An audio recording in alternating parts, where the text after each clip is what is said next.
एक डॉक्टर जो झाला लोकांच्या मनाचा कलाकार. अशी कहाणी ऐकायची आहे, पण त्याआधी कलाकार चॅनलला सबस्क्राईब करा. नमस्कार, मी ऋषिकेश आणि आपण पाहतात कलाकार दिनविशेष भाग 321 पॉवर्ड बाय GoPrack.com. मित्रांनो, आज आपण बोलणार आहोत अशा एका व्यक्तीविषयी जे डॉक्टर होते, पण त्याच वेळी एक महान अभिनेता देखील. त्यांचं नाव डॉक्टर श्रीराम बाळकृष्ण लागू.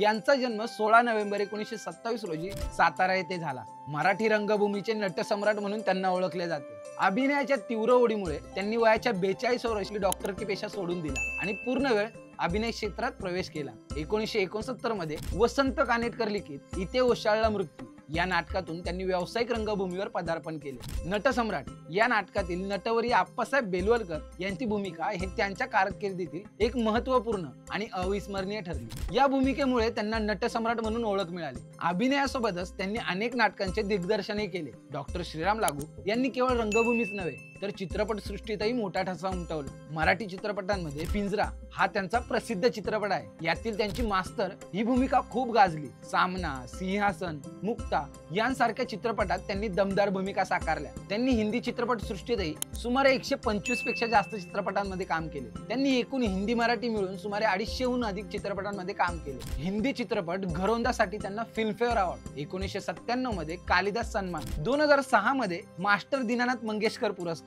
2010 मध्ये संगीत नाटक अकादमी फेलोशिप सन्मान असे अनेक मान सन्मान प्राप्त झाले. डॉक्टर श्रीराम लागू यांना कला क्षेत्रातील योगदानाबद्दल भारत सरकारकडून पद्मश्री पुरस्काराने सन्मानित करण्यात आले.